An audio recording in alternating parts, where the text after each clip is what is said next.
2, we got Dr. Insanity, bro.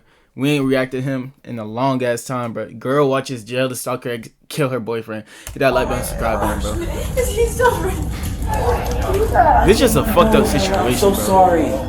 This is Hannah Lee Gage, and she just found her boyfriend shot dead in their kitchen by their mutual friend. I literally thought it was a flashlight, sir. It's a trigger, dude. It's a fucking trigger. At first, officers believe it could have been an accidental shot, but as detectives dig deeper, Nigga said they he would thought it was a flashlight. Shut the fuck up. uncover a twisted love triangle where each person hides a dark secret and where a shy, quiet kid can turn I'ma evil put y'all on in the game blink too, of an bro. eye. Bro, she's still fucking with another dude, bro. Like say she's still fucking with her ex-boyfriend. Leave that girl alone, bro. Understand that if girl like alone. he was mad. Or if the ex-boyfriend like is still like obsessed with her, leave that girl alone, my nigga. Never hangs out really with anybody. Very quiet. If I fail at something, I feel stupid. So I aimed You're at in it, a like literally you'll be in a lose-lose situation, bro. pull the trigger, the rest Stay with her. is played out. In the early hours of December 31st, just one day before New Year's, the Lake Stevens Police Department What year? receives a terrifying 24, call. 23. On the line is 23-year-old Hannah Lee Gage, watching in horror as her boyfriend bleeds out from a gunshot wound to the chest. Hurry, someone's been shot, hurry. Oh my god, I don't even know, I wasn't paying attention. My friend just grabbed my other friend's gun, and I think he was just trying to play around me and shot him. I'm away. The man with the gun, where is he? He's in my kitchen, he's yelling for me to help. I feel like I need to help. Okay, what Then is help. What the fuck? What's your name, huh? I mean, she is helping with the phone call. What's your name? What's your name? I thought that was your friend. Officers rush to the scene, knowing the situation is dire. The victim may Someone be seems moments away fishy, from bro. death, This- while the this is killer setup. stands She set her watching. boyfriend up. And what they'd find set her inside boyfriend wasn't up. just a horrific Yeah. scene. It was The the end result ex-boyfriend. of This what happened, obsession y'all. turning The into ex-boyfriend violence. and the girlfriend, they Oh want to my be God, together, I hear- but she didn't know how to get rid of the boyfriend, so they killed the boyfriend so the girl could get with the ex-boyfriend. They're Go, here. okay, what go to happened. the door. Get the officers. Oh my god. Where's the gun? Please help. It's up to my room. Come on, Neil. Please help. I'm inside. He's so calm too. Is the ambulance on their way? They are. I literally thought the gun was a flashlight because he was using it as a flashlight. We were looking for a cat, and I saw that I was using a flashlight. I hope I did Just not. one? Right Yes, one shot. Is he You okay? got the gun with a Nice. flashlight. there. Not okay. On the floor lies 27-year-old Neil Forestier, shot in the chest and no longer breathing. Rest in peace, Paramedics bro. arrive within minutes, fighting desperately to bring the young man back to life. Oh, he's not Just dead a yet. few feet away stands his Hopefully he make friend, it. Joshua, insisting the shooting was an accident. But as the officer escorts him outside, reality begins to sink in. It's a trigger, dude. It's a fucking trigger. You have to Stay over there. Stay over there.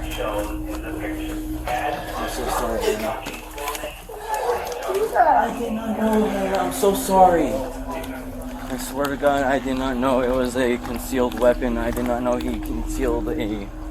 Nigga, stop swearing to God. Ain't no way you didn't know. Like that's. I don't think he like. I genuinely do not believe he thought that shit was a fucking flashlight. He mistaked a gun for a flashlight, bro. That's some shit cops say when they kill an unarmed person, bro. I thought it was my taser. I've been working for the police for over 28 years, and I mistake my taser for my gun. Like shut up. You know what the fuck you were doing. like that. Okay, I'm gonna read you your rights. I mistake the flashlight for a gun. Don't say anything until I Bro, read you your quiet, rights. dude. Yes, sir. I have work in a few hours. I know, buddy. And you think All- you're gonna be able to make it? Like, nigga, hush. Joshua can say is, "I'm sorry." But what immediately catches the officer off guard is that he doesn't even sound upset at all. More worrying about his morning shift. Bruh. He doesn't Say appear goodbye to overly work, bro. intoxicated either, leading the officers to suspect he's hiding something far darker. Still, with Joshua insisting it was an accident, the officer turns to the only other witness, Hannah. But what Hannah would reveal to the officers would dismantle Joshua's claims, making it clear this wasn't just an accident between friends. Joshua was actually a stalker, and she barely knew him at all. Bruh, He's gonna bring bruh, up. like I thought it was a flashlight. Like, even though it had a trigger to it, and even though that shit was heavy as hell, like I thought that shit was a flashlight. You don't think you can prove me innocent, Judge? His car, get you started on a statement. Like, nigga, shut up. You think the judge really gonna believe you off of saying something? I thought the gun was a flashlight. Shut up. Wait, What you think the trigger was? I got it. Don't worry I about have a cat, so I just don't want him to have. Was Josh? That's his name, right, Josh? I don't know. I asked him when I was on the phone with the police, and he said it's Josh. I know him, but I just don't know him that well. Like, we met at the bar like a couple of times. No.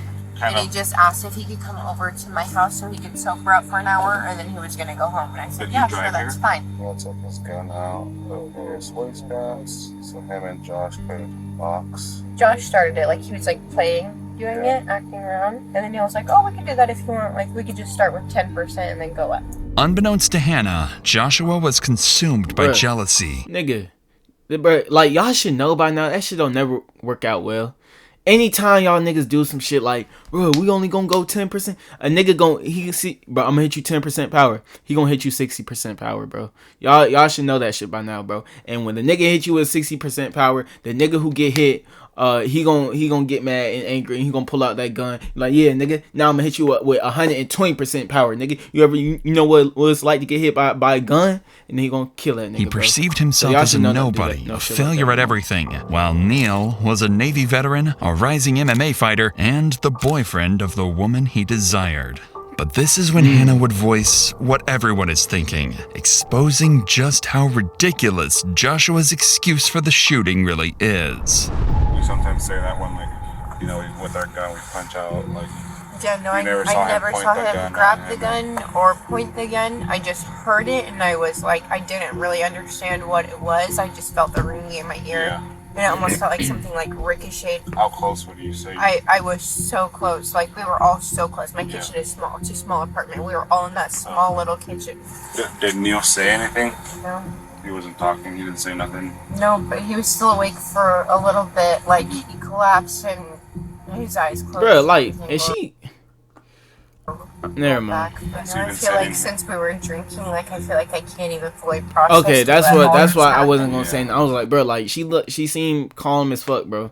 Nothing that you could have done. I just don't understand if, like, he was mad. I don't really understand how. Like, she seemed like she talking about like some like a fight just broke off and nobody got killed. Like, that's what she seemed like somebody got their ass beat and not that somebody just got killed. That's what her tone is. Is there a flashlight on the gun? I'm pretty sure there is a flashlight on the gun, but you would have to pull the trigger to a gun to make it go off.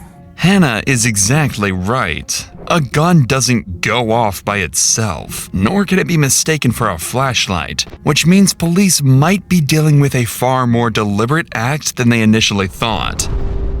By now, Joshua has arrived at Snohomish County Jail, where he will be held for hours while police gather evidence. During this time, guilt begins to eat away at Joshua. He knows Neil didn't deserve what happened to him, and he's terrified the police won't buy his accident story. But this is when devastating news comes back from the scene. Despite the paramedics' best efforts, Neil Forestier had passed away. Rest in peace. Neil was a religious man with a deep love for his country. He served in the Navy and later pursued a career as a professional mixed martial artist. Neil enjoyed making people happy, which is why he tried to befriend Joshua, making what happened to him all the more tragic. And he took his niceness for granted, bro. With Joshua in custody, Joshua, you were a fucking loser, bro. And if it wasn't for Neil, you wouldn't have no friends, my nigga. You fucking loser ass piece of fucking shit. Detectives race to gather every piece of evidence before interviewing him. So they call the bartender who served drinks to the group just hours before the horrific shooting. She knows all three of them well, and to the detective's surprise, she seems to be on Joshua's side, portraying him as someone who wouldn't hurt a fly. So you normally see they're what you would call maybe irregulars? Yeah. Do they usually come in together, or do they usually hang out together? Josh never hangs out really with anybody. Yeah, I can tell, bro. He's fucking weird. Very quiet. Weird. No, honestly, he seemed like a little bit like he might have had Asperger's or something. Probably the last person I would have ever expected to have heard this about. Threat, bro. The bartender is shocked to learn what Joshua has done, suggesting that it may have been nothing more than a tragic accident. But what she's about to reveal hints at Joshua's darker motive, showing how a quiet, shy kid can turn evil in the blink of an eye. This past weekend, he did go hang out with Hannah. She is, like, very gregarious. Or, like, outgoing? That way.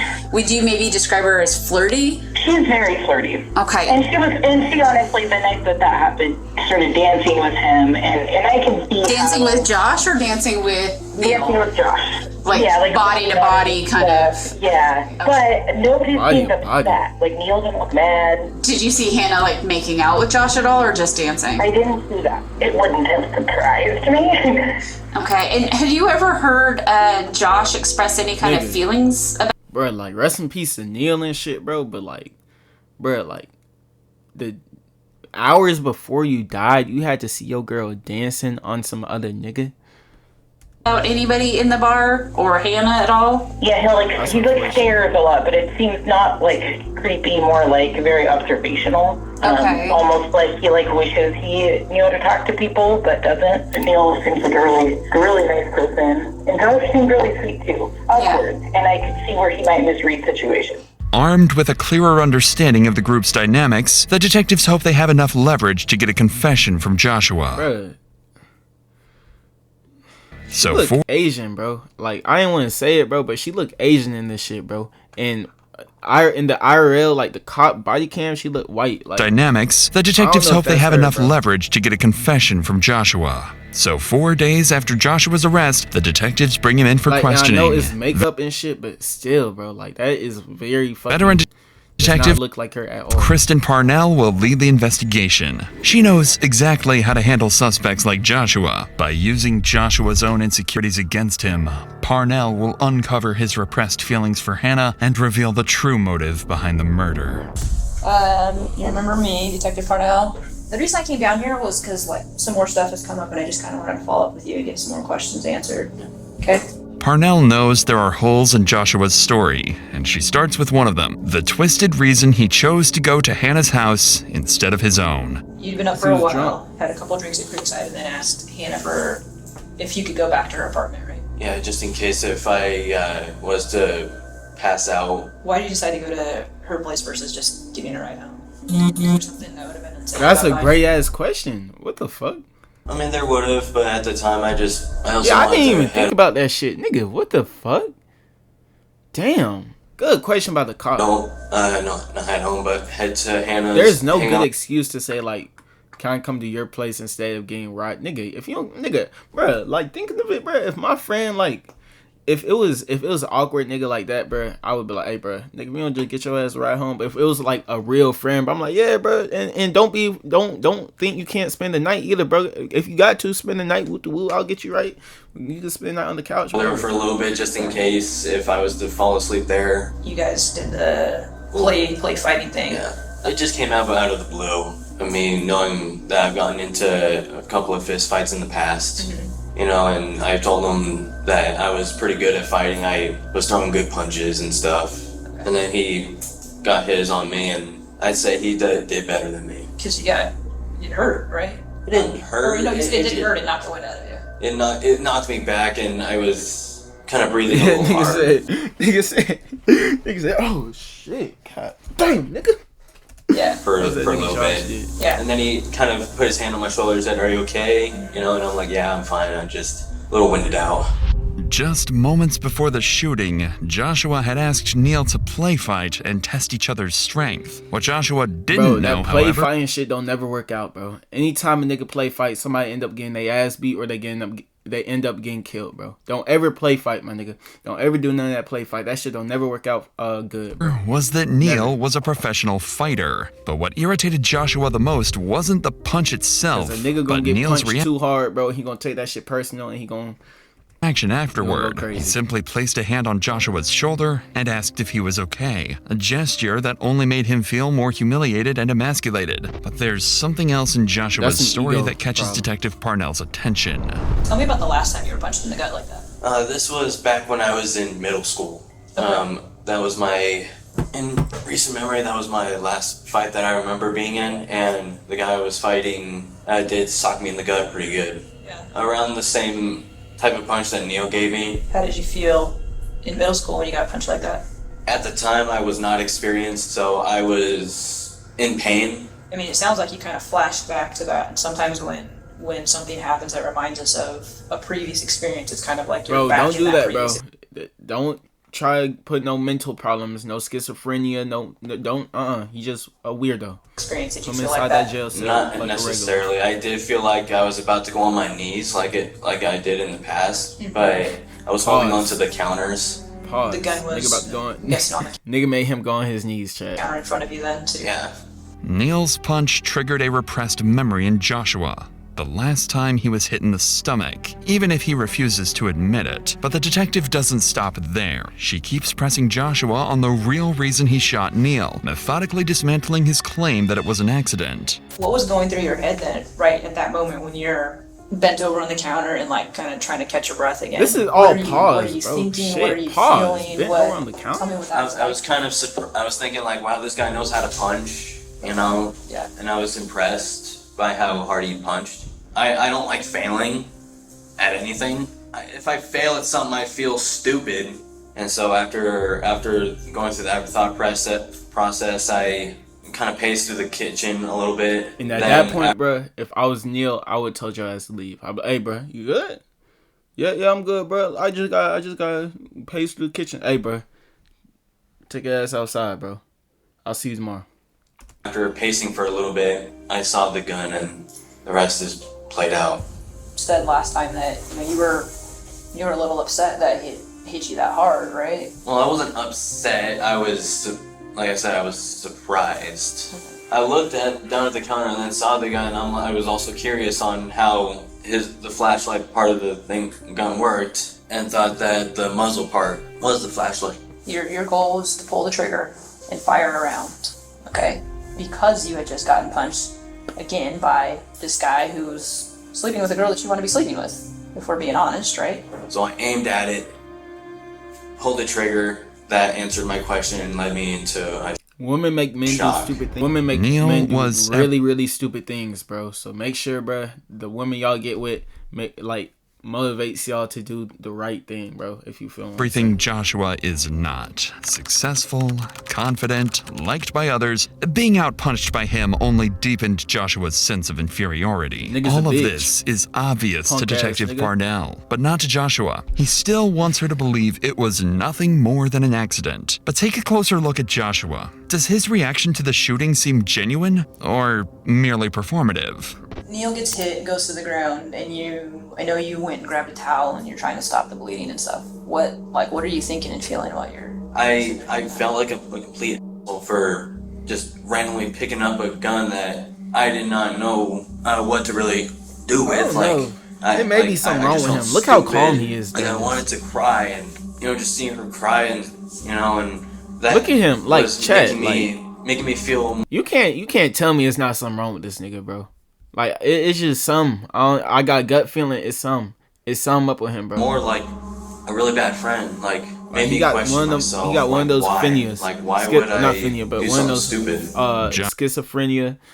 Something. Joshua says he felt guilty, but the detective isn't convinced. He's always wanted people to like him, and this might just be his attempt to win Parnell's sympathy. She catches on immediately and plans to use it to her advantage. Unbeknownst to Joshua, the police have confiscated his bag, and what they find inside is troubling, to say the least.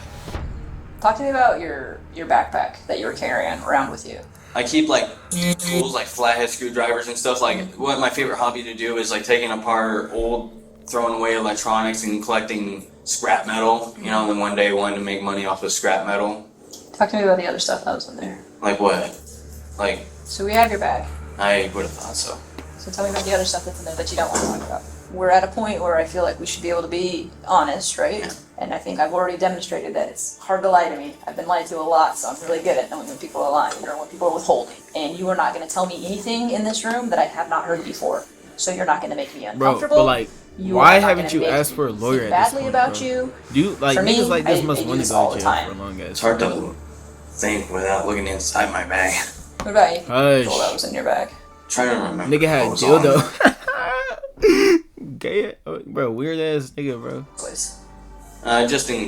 Just if we were wanting to get a little, frisky or whatever. Nigga. Okay. At this point, So you plan to Detective go over to their house, before you even ask. Parnell can already tell that Joshua's actions are tied to his feelings for Hannah and his hatred of Neil. So she presses him to reveal the real reason he went to Hannah's house, something connected to the disturbing contents found in the bag.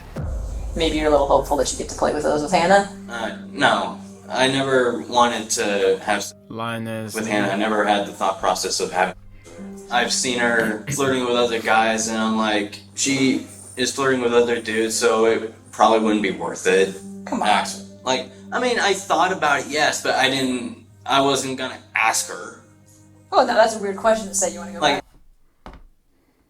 Hey, you wanna have sex? You wanna have sex, baby girl? You wanna have sex, baby girl? Like, come on, bro. Nigga, I would hope you wouldn't have asked her.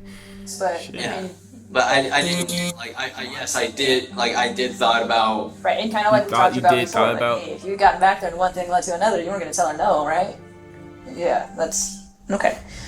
Detective Parnell has just masterfully uncovered the truth from Joshua, even if he doesn't realize it yet. He's been consumed by jealousy for months, forced to watch someone else be with the woman he desires and humiliate him in front of her. It's the hella loss of women out Neil here. Forestier deeply impacted the city of Lake Stevens, where the community mourns a man who loved his country, proudly served in the Navy, and always tried to help others. The interview ends with Joshua Matthew Kelly being charged with second-degree murder and out here, bro, for you to be jealous because of what your friend got, my nigga. You feel what I'm saying, bro? It's way too first-degree manslaughter. He's now awaiting his court hearing, and you if deserve convicted, he could face up That's to it? 18 18? years in prison. Man, that's some slight shit, bro.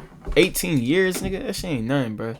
Hey, make sure y'all hit that like button, subscribe button, bro. Hey, do not do no crime, bro. Do not feel jealous, my nigga. If you ever wherever his not Neil, but Joshua, wherever his name is, bro. I keep on dropping my shit. If you ever like him, bro, and feel like you jealous, bro, because your friend got some shit, got a girl on him that you don't got, bro.